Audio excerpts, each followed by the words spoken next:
The year was 1946.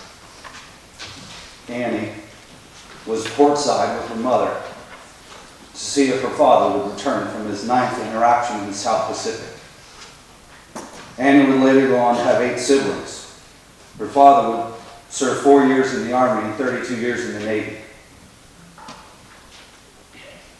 For her earliest memory was her father leaving to serve country, and she wanted to know if he would return. The letters came home, but they stopped. Once for 11 months, no correspondence came back. Mother used to read the letters, mother to daughter, Harriet to Annie. 13 years would pass. They would move from Bethesda, Maryland, the naval base, to the top of the Blue Ridge Mountains where they could see out over the grandeur of America. Annie had been transferred like many people. Wherever your father served, God or country, you followed. And you were honored to follow. Then the speech teacher, Mr. McAfee, in 1958 decided to introduce the subject, what is your true security? Annie was 17 when she started this speech. It's actually never been read before since 1958. Annie wanted to honor her father, Levis Leroy. So she titled her speech, My True Security, the American Way. Annie was carted off to Columbia, South Carolina, the capital, at the end of the speech, to find out that she had risen to the top of the competition in South Carolina, though she had only been there for 12 weeks. She was carted back to Washington, D.C., in an arena of persons, where out of all the high school students at that time in 1958, Annie was asked to read this speech as the National Award winner of My True Security, the American Way. Annie is my mother, Lavinia Ann Nally.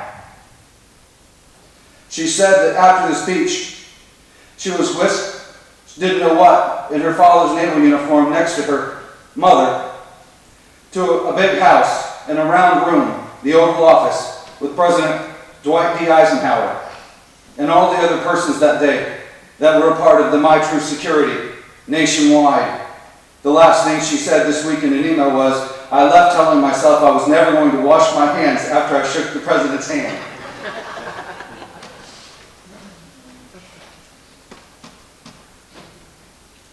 From 1958, in this changing, fast-moving world of today, with new records being set daily in business, science, and medicine, I must rely on my inner resources. I will especially need initiative and self-reliance. Like the willow tree, spreading her roots ever in the direction of plentiful water, the roots of my security must drink from the well of initiative and self-reliance. While the two go hand in hand for success in any field, the home, at work, in our hobbies, or fields of sport, I must not be without either. Now suppose you ask, what is initiative and how does it work? Initiative is the willingness to work harder and go further than is required, to do more than just a satisfactory job, but strive for perfection in all we undertake.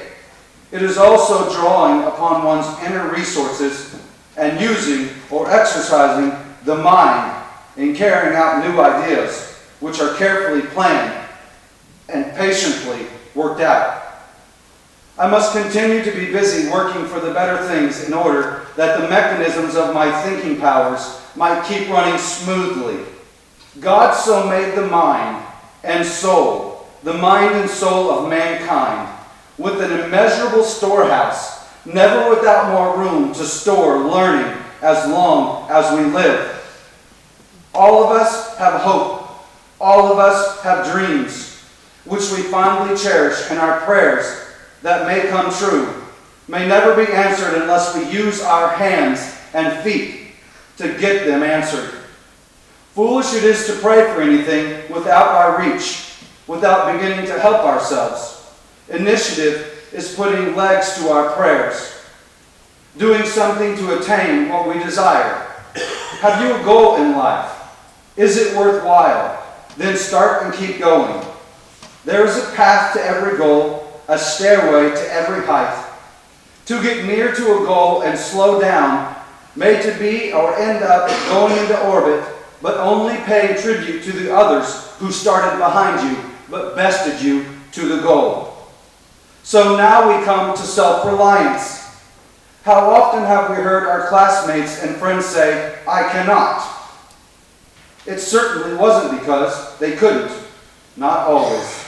Many who have more abilities but no confidence in themselves lose a lot. I am not here just to live for myself, but as much as lies within me to make life for others richer and fuller, because I have passed their way. In the heart and soul of every being, there is something to bless instead of curse mankind. We need never be afraid to give spontaneously of our abilities. We must be self-reliant. It is our utmost importance, for without it, we will get into and continue in one small circle, never fulfilling our ambitions or living a full, useful life. To succeed myself, I must not be afraid to give of myself. And the back of it all, my true security, initiative or self-reliance in God Almighty, the God of Abraham, Isaac, and Jacob, who had such faith that the God of our forefathers had, the God of my country, the land of the free, and the home of the brave. May I not miss the light of any opportunity which falls across my path. There is no negative answer for me, for I know that freedom marches by my side, and with the democratic spirit of my country and love of God, I can climb to the heights and view my purple mountains and golden sunlit valleys without any fear. Initiative and self-reliance will find me there. This is my true security, the American way. And God bless America.